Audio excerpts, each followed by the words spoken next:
Writers का नाम यानी कि कवियों का नाम हम लोग आज ट्रिक के माध्यम से हम लोग बिल्कुल याद करेंगे। आप तो इसमें आपको बिल्कुल याद करने में किसी भी तरह का कोई भी परेशानी नहीं होगी, बिल्कुल आपको आसानी से याद हो जाएगा। तो चलिए शुरू करते हैं दोस्तों। पहला नंबर में है बातचीत। बातचीत जो लिखा गया है वो बालकृष्ण भट्ट के द्वारा लिखा गया है। तो यहाँ पे आपको बिल्कुल भी याद करने में दिक्कत नहीं होगी। तो जैसे कि हम लोग जानते हैं बातचीत हम लोग किससे करेंगे, तो बालक से करेंगे, यानी कि छोटे छोटे बच्चों से करेंगे, बालक से करेंगे। तो यहाँ पे अगर हम जो हाईलाइट कर दिए हैं यहाँ पे ये है बालक, बालक यहाँ पे लिख भी दिए हैं। तो बातचीत किससे करेंगे, बालक से करेंगे। तो इससे बालक आपको ध्यान में आ जाएगा, बातचीत से बालक, और बालक से आप ऑप्शन में देख करके बालकृष्ण भट्ट बिल्कुल आसानी से टिक लगा सकते हैं।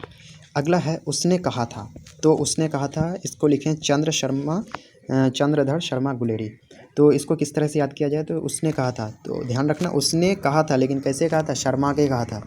उसने शर्मा के कहा था, उसने शर्मा के कहा था। तो जैसे कि शर्मा के कहा था, शर्मा आ जाएगा, तो आप आसानी से टिक कर सकते हैं चंद्र शर्मा गुलेरी। तो इसमें आपको अभी टेस्ट के लिए क्वेश्चन भी दिया जाएगा इसी में, तो आपको बिल्कुल भी उसको सॉल्व करने में दिक्कत नहीं होगी, मैं ये उम्मीद करता हूँ। चलिए तीसरा नंबर देख लेते हैं। तीसरा नंबर में है संपूर्ण क्रांति। तो संपूर्ण क्रांति जो लिखे हैं वो लिखे हैं जयप्रकाश नारायण। तो ध्यान रखना संपूर्ण क्रांति यानी कि पूरी तरह से क्रांति अगर हम करेंगे तो हमारी क्या होगी, जय होगी, यानी कि हम जीत जाएंगे। अगर हम पूरी तरह से हर जगह क्रांति करेंगे तो हम उसमें हमारी क्या होगी, जीत होगी। तो उस तरह से जीत यानी कि जय, और जय से आप को क्लिक हो जाएगा जयप्रकाश नारायण। अगला है अर्धनारीश्वर। अर्धनारीश्वर तो यहाँ पे आता है वर्ड नारी, और यहाँ पे आता है धाड़ी, नाड़ी धाड़ी, नाड़ी धाड़ी, एक टाइप का लगता है नाड़ी धाड़ी। तो अर्धनारीश्वर से आप के दिमाग में क्लिक अपने आप हो जाएगा रामधारी सिंह दिनकर, यानी कि नाड़ी से यहाँ पे धाड़ी आ जाएगा, और धाड़ी किस में रहेगा, रामधारी सिंह दिनकर में। तो इस तरह से आप आसानी से इसको सॉल्व कर सकते हैं। अगला क्वेश्चन कह रहा है रोज। रोज, तो रोज के जो लेखक हैं वो सच्चिदानंद हीरानंद वात्स्यायन अज्ञेय हैं।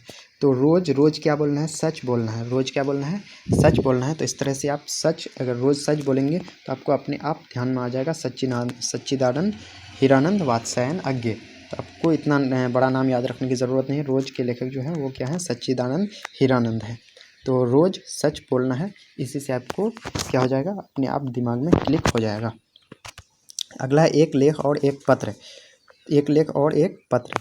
तो यहाँ पे पत्र है, यानी कि पत्र लिखे थे हम कब, गत दिनों। गत दिनों मतलब बीते दिनों हम क्या लिखे थे, पत्र लिखे थे। बीते दिनों पत्र लिखे थे, तो पत्र से हो जाएगा भगत सिंह, यानी गत से क्या हो जाएगा, भगत सिंह। तो आप इसको आसानी से इस तरह से आपको ये याद हो जाएगा। आप अगर अभी टेस्ट लगाएंगे तो आपको आसानी से आप इसका सही आंसर तक पहुँच सकते हैं।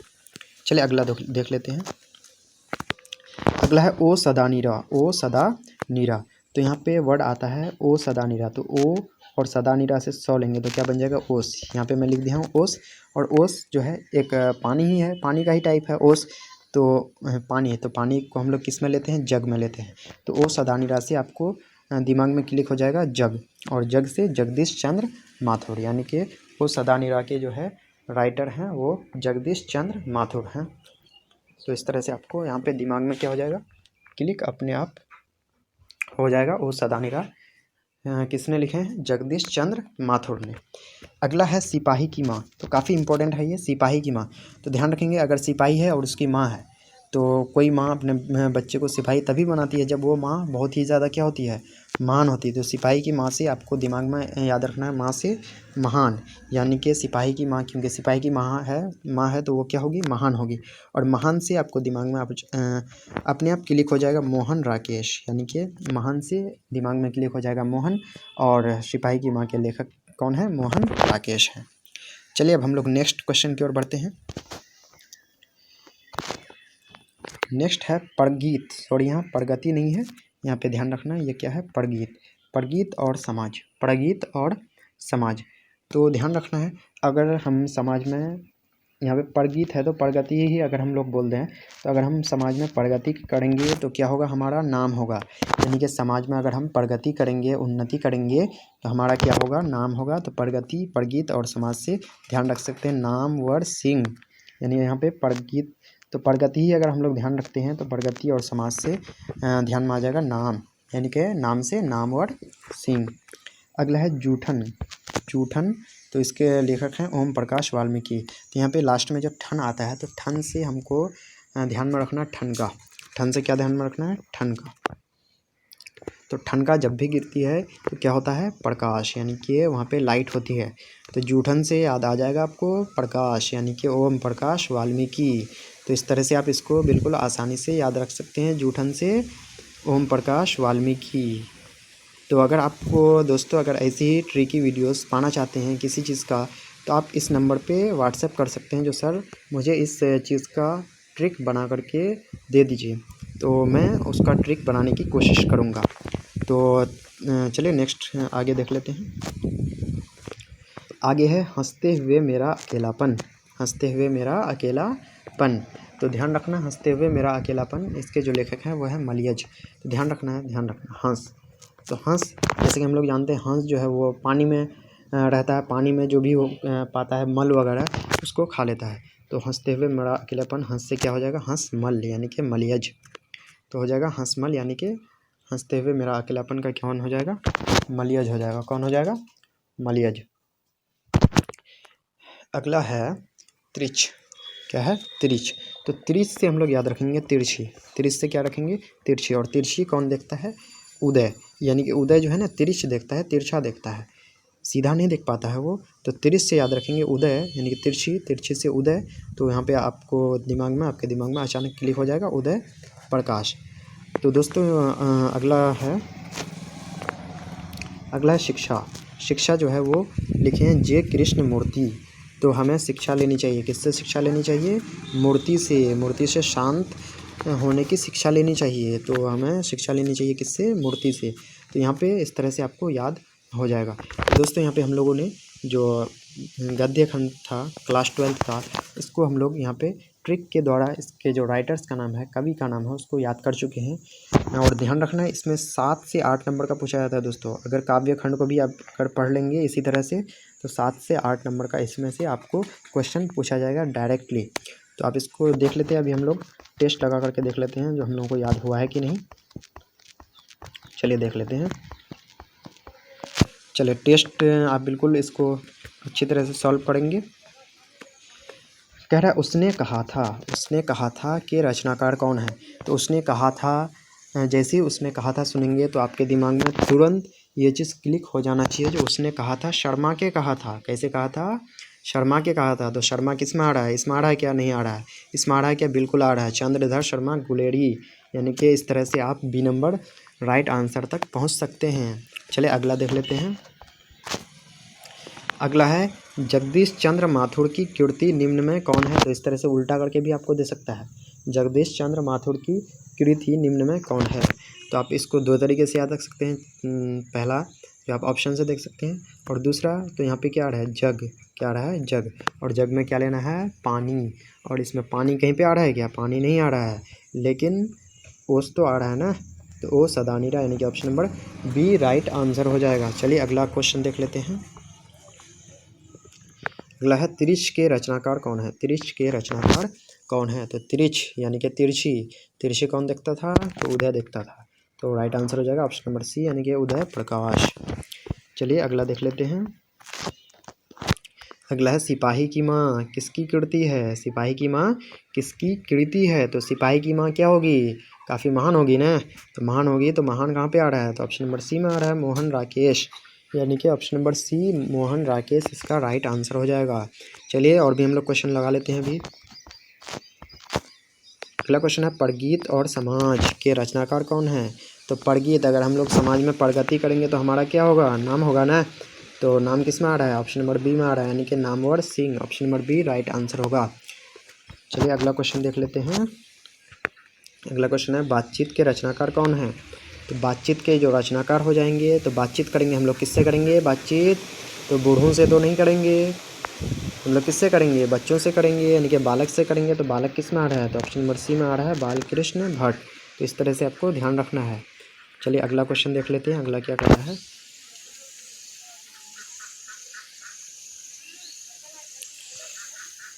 अगला कह रहा है अर्धनारीश्वर। अर्धनारीश्वर किसकी कृति है। तो नाड़ी धाड़ी। नाड़ी धाड़ी एक टाइप का लगता है ना, नाड़ी धाड़ी एक टाइप का लगता है। तो इस तरह से आप याद रख सकते हैं किसमें धाड़ी है। यहाँ पे धाड़ी देख रहे हैं ना ऑप्शन नंबर बी में। तो अर्धनारीश्वर किसकी कृति है? तो रामधारी सिंह दिनकर की है। Option number B right answer होगा।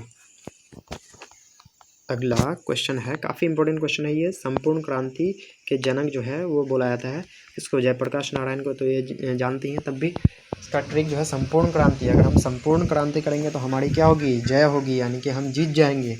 तो जीत जाएंगे, जीत को क्या बोलते हैं? जय बोलते हैं, यानी कि option number C right answer होगा, जयप्रकाश नारायण। हिंदी के काव्य खंड का जो राइटर्स का नाम है उसको हम लोग ट्रिक के माध्यम से इसमें याद करेंगे। तो आपको याद करने में बिल्कुल भी किसी तरह की कोई भी परेशानी नहीं होगी। तो इससे पहले मैंने गद्य खंड का भी ट्रिकी वीडियो बना चुका हूँ जिसमें आपको बिल्कुल ट्रिक से याद कराया गया है। उसको आप हिंदी के प्लेलिस्ट में जाकर के देख सकते हैं। चलिए शुरू करते हैं। पहला नंबर में है कड़बक। पहला जो है चैप्टर का नाम है कड़बक। तो यहाँ पे जो है इसके राइटर है मलिक मोहम्मद जायसी। तो इस तरह से आप इसको किस तरह याद रखेंगे? तो यहाँ पे ब को छोड़ देंगे अगर हम लोग तो ये हो जाएगा कड़क। क्या हो जाएगा? कड़क। और कड़क क्या है? चाय है। चाय जाए एक टाइप का लगता है, तो यानी कि कड़क क्या है? चाय। चाय कैसा है? कड़क है। तो इस तरह से आपको एकदम बिल्कुल माइंड में क्लिक हो जाएगा। जो कड़बक के जो राइटर हैं वो क्या है? जायसी है, यानी कि चाय के जैसा लगेगा तो मलिक मोहम्मद जायसी हो जाएगा, यानी कि कड़बक के राइटर कौन हो जाएंगे? मलिक मोहम्मद जायसी। चलिए नेक्स्ट अगला देख लेते हैं। अगला है पद। तो दो पद है, तो इसको आप इस तरह से याद रख सकते हैं। दो पद है तो इसको सुर तुल याद रख सकते हैं। पद का कौन है? सुर तुल, यानी कि सुर से सूरदास और तुल से तुलसीदास। इस तरह से आप याद रख सकते हैं। पद के जो है राइटर हैं वो कौन है? सुर तुल, यानी कि सूरदास और तुलसीदास। इसको आप इस तरह से याद रख सकते हैं। चलिए अगला देख लेते हैं। अगला है छप्पै। क्या है? छप्पै। तो छप्पै से आप याद रखेंगे 56। क्या रखेंगे? 56। छप्पै से क्या याद रखेंगे? 56।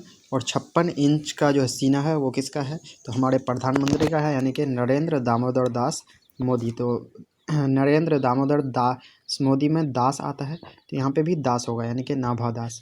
तो छप्पै के जो राइटर हो जाएंगे वो कौन हो जाएंगे?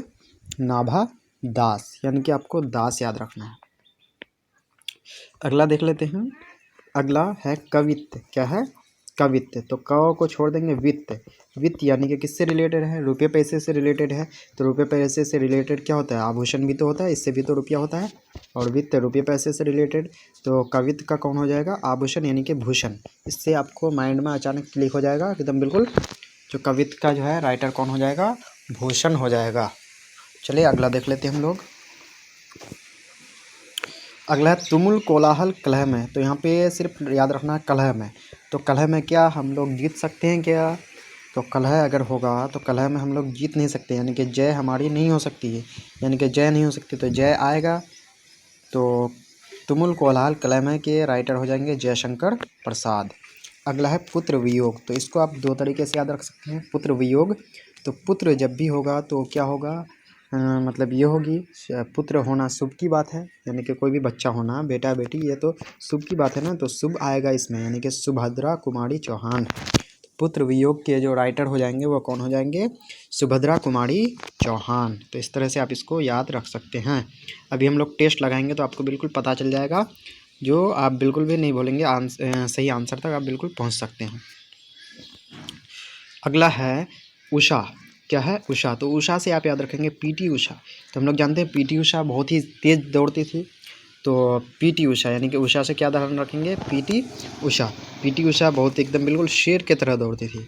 तो यानी कि उषा से ध्यान रख आ जाएगा पीटी उषा। पीटी उषा मतलब वो किसके तरह दौड़ती थी? बिल्कुल शेर के तरह दौड़ती थी। तो उषा से क्या हो जाएगा? शेर, यानी कि शमशेर बहादुर सिंह। शमशेर बहादुर सिंह। आगे है जन जन का चेहरा एक। जन जन का चेहरा एक, तो यानी कि जो आ रहा है जन, इसमें भी क्या आएगा? जन आएगा। तो जन जन का चेहरा एक, तो इसमें भी जन जन का चेहरा एक में इसमें भी तो जन आ रहा है ना। गजानन माधव मुक्तिबोध। गजानन माधव मुक्तिबोध। तो गजानन, तो यहाँ पे जान आ रहा है ना, जन जान एक टाइप का लगता है ना। तो जन जन का चेहरा एक का कौन हो जाएगा? गजानन माधव मुक्तिबोध। सिर्फ गजानन याद रखेंगे तो बिल्कुल राइट आंसर आपका हो जाएगा। जन जन का चेहरा एक का कौन हो जाएगा? गजानन। तो आप इस तरह से रिलेट कर सकते हैं। अगला है अधिनायक। तो अधिनायक में सिर्फ नायक ध्यान रखना है। नायक जो भी नायक होगा वो क्या होगा, वीर होगा ना। जो भी नायक होगा वो क्या होगा, वीर होगा। क्या होगा, वीर। तो अधिनायक का कौन हो जाएगा, वीर, यानी कि रघुवीर सहाय। रघुवीर सहाय हो जाएगा अधिनायक का। आगे है प्यारे नन्हे बेटे को। तो नन्हे बेटे को हम लोग कहाँ पे रखेंगे, गोद में रखेंगे। जो भी नन्हा बेटा होगा, छोटा सा बेटा, उसको हम लोग कहाँ रखेंगे, गोद में रखेंगे। तो गोद के जैसा इसमें वर्ड आएगा।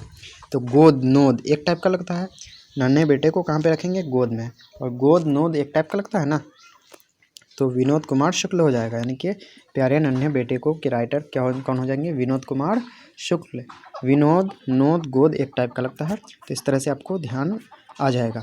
तो अगर ऐसे ही ट्रिकी वीडियोस पाना चाहते हैं तो आप हमको व्हाट्सअप कर सकते हैं, जो किस चीज़ पे आपको ट्रिकी वीडियोस चाहिए, मैं उसको बनाने की कोशिश ज़रूर करूँगा। चलिए आगे बढ़ जाते हैं हम लोग। आगे है हार जीत। क्या है, हार जीत। तो अगर हार होगी हमारी तो क्या होगा, हमको शोक नहीं होगा। हार होने पर शोक होता है ना, गम होता है ना। तो इस तरह से आप यह ध्यान रख सकते हैं, हार जीत में क्या होगा, शोक होगा। हार में शोक होगा तो अशोक वाजपेयी। हार जीत का कौन हो जाएगा, अशोक वाजपेयी।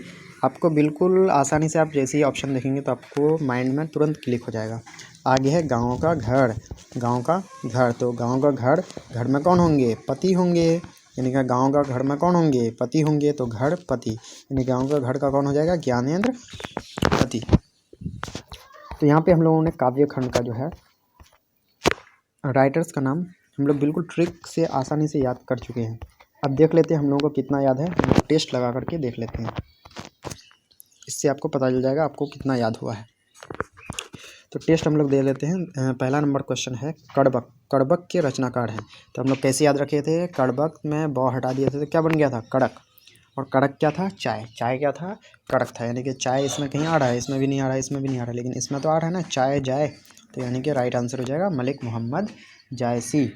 चलिए अगला क्वेश्चन देख लेते हैं। अगला है उषा। उषा निम्न में किनकी कीर्ति है। उषा निम्न में किनकी कीर्ति है। तो उषा, उषा यानी कि पीटी उषा। पीटी उषा क्या थी, काफ़ी मतलब तेज़ दौड़ती थी, यानी कि बहादुर थी, या फिर शेर की तरह दौड़ती थी। तो क्या हो जाएगा, शमशेर बहादुर सिंह। यानी शेर की तरह दौड़ती थी या फिर काफ़ी बहादुर थी, किसी तरह से अभी आप रिलेट कर सकते हैं। आगे है अधिनायक। अधिनायक के रचयिता कौन है। अधिनायक यानी कि नायक जो भी होगा वो क्या होगा, वीर होगा। नायक क्या होगा, वीर। तो वीर होगा तो वीर किस में आ रहा है, तो रघुवीर सहाय में, यानी कि option number A right answer होगा। चलिए अगला देख लेते हैं। अगला है हार जीत। हार जीत के रचनाकार हैं। हार जीत, तो हार अगर होगा तो हमको क्या होगा, शोक होगा ना। तो शोक किस में आ रहा है, तो अशोक वाजपेयी में, यानी कि option number C right answer होगा। अगला देख लेते हैं। अगला क्या है, अगला 5 नंबर में है निम्न में भूषण की रचना कौन सी है। निम्न में भूषण की रचना कौन सी है, कह रहा है निम्न में भूषण की रचना कौन सी है। भूषण की रचना, तो भूषण, भूषण यानी आभूषण। आभूषण किससे रिलेटेड है, तो वित्त से, रुपये पैसे से। तो वित्त यानी कि कवित्त, option number C right answer होगा। तो इस तरह से आपको इसको कोरिलेट कर सकते हैं। अगला देख लेते हैं। अगला है गांव का घर। गांव का घर के रचनाकार कौन है। गांव का घर के रचनाकार कौन है, तो गांव का घर है, यानी कि उस घर में कौन होंगे, पति होंगे, यानी कि ज्ञानेंद्र पति। यहाँ पे राइट आंसर हो जाएगा ऑप्शन नंबर ए। तो यहाँ पे इस तरह से आप इसको याद रख सकते हैं। वो है कवि और उसके काल। कवि और उसके काल, यानी कि आपके बोर्ड के एग्ज़ाम में कुछ इस तरह से क्वेश्चन दे दिया जाता है, किसी कवि का नाम दे दिया जाएगा और पूछा जाएगा जो ये किस काल से संबंधित है। तो इस तरह से आपका कुछ क्वेश्चन दिया जाता है। आज हम लोग उसी को बिल्कुल ट्रिक के द्वारा याद करेंगे।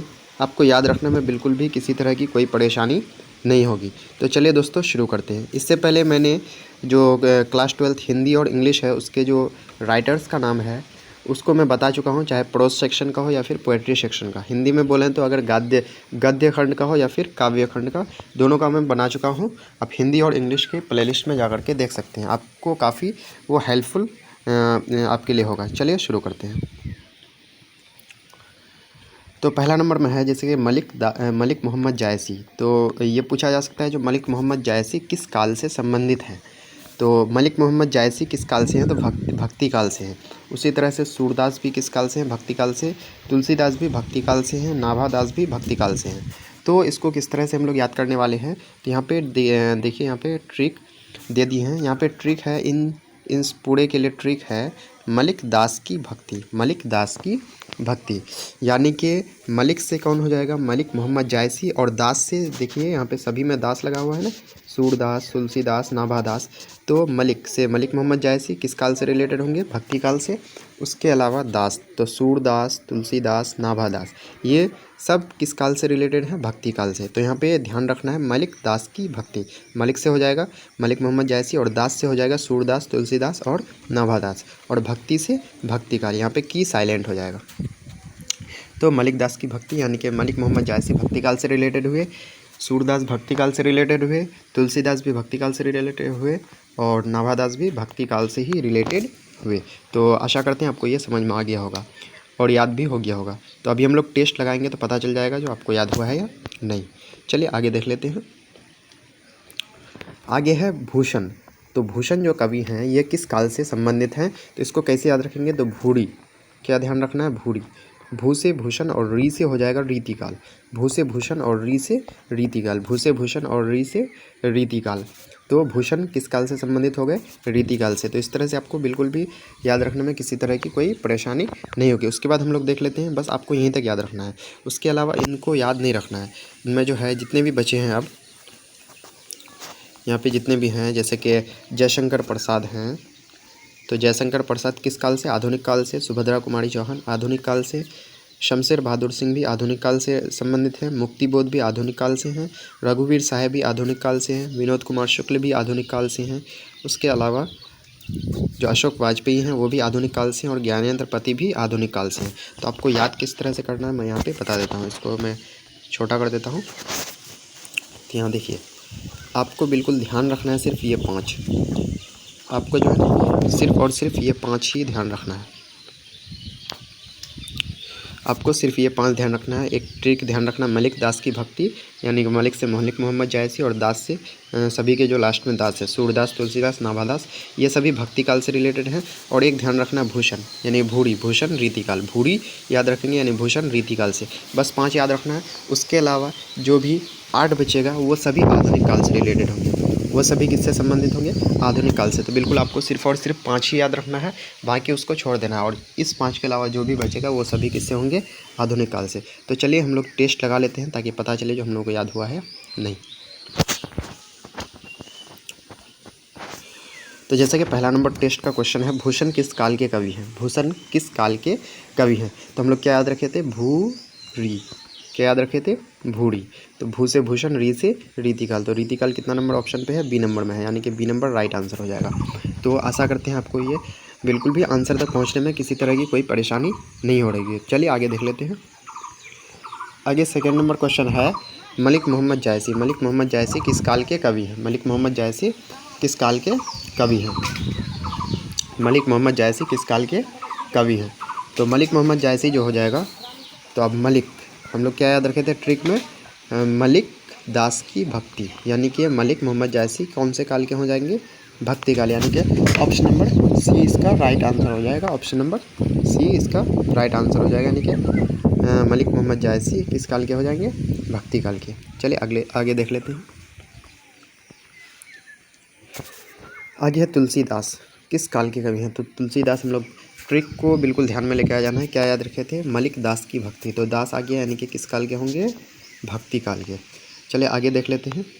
आगे सुभद्रा कुमारी चौहान। सुभद्रा कुमारी चौहान जो है किस काल के कवि हैं? तो हम लोग जो ट्रिक याद रखे थे मलिक दास की भक्ति, तो उसमें कहीं पे भी सुभद्रा कुमारी चौहान के बारे में नहीं आ रहा है, और भूरी में भी नहीं आ रहा है। तो कहने का मतलब सुभद्रा कुमारी चौहान नहीं भक्ति काल के होंगे, नहीं रीति काल के होंगे। तो इसमें हो जाएंगे आधुनिक काल के, क्योंकि भक्ति, रीति और आधुनिक काल ही इसमें है। इसमें कोई भी मध्यकाल के बारे में नहीं बताया गया है। तो आधुनिक काल इसका राइट आंसर हो जाएगा। चलिए इस तरह से भी आपको क्वेश्चन दिया जा सकता है, जो निम्न में कौन आधुनिक काल के कवि हैं? तो आधुनिक काल के कवि हैं, तो इसको पहचानेंगे कैसे? तो पहले हम लोग छांट लेते हैं जो रीति काल और भक्ति काल के कौन है। तो मलिक दास की भक्ति, यानी कि दास वाला नहीं होगा। उसके बाद भूषण तो भूरी रीति काल के हो गए, ये भी तो नहीं होगा। उसके अलावा जो आधुनिक काल है, यानी कि ये नाभादास, तो दास ये तो भक्ति काल के हो गए। और ये मलिक मोहम्मद जायसी भी किस काल के होंगे, यानी कि भक्ति काल के। तो यानी कि यहाँ पे आधुनिक काल का कोई भी नहीं दिया हुआ, यानी कि ऑप्शन यानी कि नन ऑफ द अबव होगा, यानी कहने का मतलब एक भी ऑप्शन यहाँ पे सही नहीं दिया हुआ है। तो यहाँ पे तो आपको वहाँ पे एक ऑप्शन सही दिया जाएगा, यहाँ पे बाय मिस्टेक एक भी ऑप्शन सही नहीं है। तो फर्स्ट नंबर में है बातचीत। बातचीत जो क्या है, तो निबंध है। अभी मैं बिल्कुल आपको ट्रिक के द्वारा बताऊँगा, तो आपको टेंशन बिल्कुल नहीं लेना है। तो अभी जितना मैं भी हाईलाइट किया हुआ है उसको अभी छोड़ देंगे, यानी कि 1 नंबर 3 4 नंबर इसको छोड़ देंगे, बाकी सबको अभी हम लोग देख लेते हैं। उसके बाद लास्ट में उसको हम लोग देखेंगे। तो फिर पहले दूसरा नंबर देख लेते हैं। तो दूसरा नंबर बोल रहा है उसने कहा था, उसने कहा था। तो यहाँ से पता चल रहा है, जिसको मैं जो है रेड फॉन्ट से कर दिया हूँ, तो उसने कहा था, उसने कहा था। तो यहाँ पे पता चल रहा है जो कहा, तो कहा से क्या हो जाता है, कहानी होता है। कहा से क्या हो जाता है, कहानी। तो कहने का मतलब उसने कहा था क्या हो जाएगा, एक कहानी हो जाएगा। उसने कहा था क्या हो जाएगा, कहानी हो जाएगा। तो आपको बिल्कुल समझने में कोई भी तरह की दिक्कत नहीं होगी। अगला है संपूर्ण क्रांति। अगर हम पूरी तरह से क्रांति करेंगे तो संपूर्ण क्रांति, ये इतिहास से रिलेटेड लग रहा है ना, तो इतिहास से, तो यानी क्या हो जाएगा, ऐतिहासिक भाषण। संपूर्ण क्रांति जो है ये क्या हो जाएगा, ऐतिहासिक भाषण हो जाएगा। अगला देख लेते हैं। तो इसको मैं बाद में बताऊंगा किस तरह से इसको याद रखना है। अगला 5वां नंबर देख लेना है रोज़। तो हम लोग जानते हैं, जो रोज़ हम लोग बचपन में क्या सुनते थे, कहानी। अपने दादी नानी या फिर अम्मी से क्या सुनते थे, हम लोग रोज़ कहानी सुनते थे। रोज़ क्या सुनते थे, कहानी सुनते थे। तो इस तरह से रोज़ ये ध्यान रख सकते हैं, रोज़ क्या हो जाएगा, कहानी हो जाएगा। आगे देख लेते हैं, एक लेख और एक पत्र। तो एक लेख तो निबंध एक टाइप का लगता है, लेख निबंध एक ही टाइप का लगता है ना, तो लेख निबंध भी बोल सकते हैं इसको, या फिर और एक पत्र भी है तो इसको पत्र भी, दोनों कैटेगरी में रखा जा सकता है। एक लेख और एक पत्र को निबंध के कैटेगरी में भी रखा जा सकता है और पत्र के कैटेगरी में भी रखा जा सकता है। चलिए आगे देख लेते हैं। आगे जो है ओ सदा नहीं रहा, तो इसको मैं हाईलाइट कर दिया हूँ, तो इसको मैं बाद में बताऊँगा किस तरह से इसको याद रखना है। इसके बाद नेक्स्ट है, अगला जो है वो क्या है, तो अगला देख लेते हैं। अगला क्या है, तो अगला है सिपाही की माँ। तो हम लोग जानते हैं माँ कितनी होती है, तो एक ही होती है ना, सिपाही की माँ। यानी कि माँ जो है वो कितनी होती है, एक होती है माँ, एक। तो एक से याद रखेंगे, एकांकी। क्या है, एकांकी। तो आपको बिल्कुल भी यहाँ आप जैसे ही ऑप्शन देखेंगे ना, तो आपको बिल्कुल माइंड में बिल्कुल क्लिक हो जाएगा ये। तो सिपाही की माँ क्या है, एकांकी है। तो इसको आप इस तरह से याद रख सकते हैं। तो अगला है पड़गीत और समाज। तो इसको हम लोग बिल्कुल ट्रिक के द्वारा याद करेंगे। अभी जो भी निबंध है ना उसको हम लोग एक जगह याद कर लेंगे। अगला है, देखिए अगला है जूठन। क्या है, जूठन। तो यहाँ पे जूठ और झूठ एक टाइप का लगता है ना, जूठन जो है, जूठ और झूठ एक टाइप का लगता है। तो झूठ यानी कि झूठ कथा, यानी क्या हो जाएगा, झूठी कथा या फिर झूठ कथा हो जाएगा। यानी कि जूठन क्या हो जाएगा, आत्मकथा हो जाएगा। क्या हो जाएगा, आत्मकथा। तो आशा करते हैं आपको ये समझ में आ रहा होगा। अगला देखते हैं, हंसते हुए मेरा अकेलापन। तो ध्यान रखना, इसको बिल्कुल याद रखने में कोई भी दिक्कत नहीं होगी। तो वैसे भी जब भी हम लोग डायरी लिखते हैं तो अकेले ही लिखते हैं ना, तब भी डायरी लिखा जाता है तो क्या लिखा जाता है, अकेले का लिखा जाता है। तो हंसते हुए मेरा अकेलापन, अकेला से याद रखेंगे डायरी। यानी कि हम लोग तो सबके सामने डायरी नहीं लिखते हैं ना, हम लोग अकेले में लिखते हैं डायरी। तो हंसते हुए मेरा अकेलापन यानी कि क्या हो जाएगा, ये डायरी हो जाएगा। क्या हो जाएगा, डायरी। तो इस तरह से आप याद रख सकते हैं इसको। अगला है तिरिश। तो तिरिश ध्यान रखेंगे, इसको आप इस तरह से ध्यान रख सकते हैं। तिरिश क्या है, कहानी है। तिरिश कहानी है। अगला देख लेते हैं। अगला है शिक्षा। तो शिक्षा क्या आता है, अगर हम लोग शिक्षा ग्रहण करेंगे तभी तो भाषण दे सकते हैं। अगर हम लोगों के अंदर शिक्षा ही नहीं रहेगी तो हम लोग किसी भी चीज़ पर भाषण नहीं दे पाएंगे। हम लोग ऑथेंटिक भाषण जो है ना, हम लोग उसमें नहीं दे सकते हैं। तो शिक्षा रहेगा तभी हम लोग भाषण दे सकते हैं। तो उम्मीद करते हैं आपको ये समझ में आ गया होगा। जो भी हाईलाइटेड है उसको मैं यहाँ पे अभी ट्रिक के द्वारा बता देता हूँ। तो ध्यान देंगे यहाँ पे। तो जो भी हाईलाइटेड था ना वो निबंध था, ये भी निबंध है 9 नंबर। 7 नंबर ओ सदा नहीं रहा, उसके बाद अर्धनारीश्वर और बातचीत। तो इसको हम लोग किस तरह से याद रखेंगे, तो यहाँ पे ट्रिक मैं बता चुका हूँ। ट्रिक जो है, नाड़ी की बात सदा समाज के लिए होती है। ट्रिक जो है निबंध के लिए, नाड़ी की बात सदा समाज के लिए होती है। नाड़ी की बात सदा समाज के लिए होती है। तो जहाँ पे भी यहाँ पे हाईलाइट कर दिया हो ना, उसी से कोई ना कोई जो है चैप्टर बनेगा यहाँ पे। जैसे कि नाड़ी, नाड़ी से क्या हो जाएगा, अर्धनारीश्वर। बात से हो जाएगा बातचीत, सदा से हो जाएगा ओ सदा नहीं रहा, और समाज से हो जाएगा पड़गीत और समाज। तो यहाँ पे जैसे कि 4 है, तो नाड़ी की बात सदा किसके लिए होती है? समाज के लिए। तो यानी कि नाड़ी से अर्धनारीश्वर क्या हो जाएगा? निबंध हो जाएगा। बात से बातचीत क्या हो जाएगा? निबंध हो जाएगा। सदा से ओ सदानीरा क्या हो जाएगा? निबंध हो जाएगा। और समाज से परगीत और समाज, ये भी क्या हो जाएगा? निबंध हो जाएगा। तो इस तरह से आप इसको पूरे को याद रख सकते हैं। यानी कि जो भी हाईलाइटेड था वो निबंध था। उसके लिए क्या ट्रिक था? जो है नाड़ी की बात हमेशा समाज के लिए होती है। यानी कि नाड़ी की बात हमेशा किसके लिए होती है? समाज के लिए होती है। तो नाड़ी निबंध, बात जो है वो भी निबंध, सदानीरा यानी कि वो भी निबंध, और समाज के लिए जो होती है परगीत और समाज, वो भी क्या हो जाएगा? निबंध। तो इस तरह से आप इसको याद रख सकते हैं। अभी आप टेस्ट लगाएंगे तो आपको पता चल जाएगा कि कहाँ तक आपको याद हो गया है। तो जैसा कि क्वेश्चन है पहला नंबर, उसने कहा था कौन सी विधा है? उसने कहा था कौन सी विधा है? तो उसने कहा था, तो कहाँ से क्या याद किए थे? रिलेट किए थे हम लोग कहानी। कहाँ से क्या रिलेट किए थे? कहानी रिलेट किए थे। तो कहने का मतलब इसका क्या हो जाएगा? Right answer option number B, यानी कि उसने कहा था कौन सी विधा है? तो कहानी है। चलिए आगे देख लेते हैं। अगला है जूठन। जूठन क्या है? तो जूठन से याद रखे थे झूठ। जूठन से याद रखे थे झूठ, और झूठ क्या था? कथा था, यानी कि कथा, यानी कि आत्मकथा। Option number C right answer हो जाएगा। अगला देख लेते हैं। अगला नंबर में ओ सदानीरा। ओ सदानीरा कौन सी विधा है? तो इसको तो हम लोग ट्रिक से याद रखे थे, जो नाड़ी की बात सदा समाज के लिए होती है, यानी कि नाड़ी की बात अर्धनारीश्वर, बातचीत, ओ सदानीरा और परगीत और समाज, ये सारा क्या है? निबंध है। तो option number A right answer होगा। आगे देख लेते हैं अगला नंबर क्वेश्चन क्या कर रहा है। अगला नंबर क्वेश्चन कर रहा है सिपाही की माँ किसकी विधा है? यानी मतलब कौन सी विधा है? सिपाही की माँ कौन सी विधा है? यहाँ पे कौन सी हो जाएगा? तो कौन सी विधा हो जाएगा? सिपाही की माँ। तो माँ एक होती है, माँ एक होती है ना, तो एक यानी कि क्या हो जाएगा? एकांकी। Option number B right answer होगा। तो आपको बिल्कुल भी इसको ध्यान में रखने में कोई भी दिक्कत नहीं होगी। अगला देख लेते हैं पाँचवा नंबर। अगला है बातचीत। बातचीत क्या है? तो बातचीत जो है ना, तो हम लोग क्या याद रखे थे? नाड़ी की बात सदा समाज के लिए होती है। ध्यान रखना है इसको। नाड़ी की बात सदा किसके लिए होती है? समाज के लिए होती है। यानी कि नाड़ी से नारीश्वर, अर्धनारीश्वर, बात से बातचीत, सदा से ओ सदानीरा और समाज से परगीत और समाज, ये चारों क्या थे? तो क्या था ये? तो था निबंध था। यानी कि ऑप्शन नंबर सी इसका राइट आंसर होगा। ऑप्शन नंबर सी यानी कि निबंध हो जाएगा। तो दोस्तों यहाँ पे जो है क्वेश्चन आंसर टेस्ट प्लस ये जो है विधा, कौन कौन सी विधा है, इसको हम लोग बिल्कुल ट्रिक के द्वारा याद कर चुके हैं। तो अगर आपको वीडियो अच्छा लगे तो वीडियो को लाइक करके शेयर कर दीजिएगा, और चैनल पर ऐसी वीडियोस पाने के लिए चैनल को सब्सक्राइब करके बेल आइकन को प्रेस कर दीजिएगा, ताकि ऐसी वीडियोस का नोटिफिकेशन आपको मिल जाए। और आप अगर किसी वीडियोस का ट्रिक चाहते हैं तो उसके लिए आप इस नंबर पे व्हाट्सएप कर सकते हैं 6200429390। अगर आप जो है हिंदी के काव्य खंड और गद्य खंड का राइटर्स का नाम याद नहीं कर पाए हैं, तो उसको बिल्कुल ट्रिक के द्वारा बिल्कुल आसानी से बताया गया है। प्लस इंग्लिश का भी उसी तरह से बताया गया आपको। आप उसको प्लेलिस्ट में जा कर के देख सकते हैं। तो चलिए मिलते हैं नेक्स्ट वीडियो में।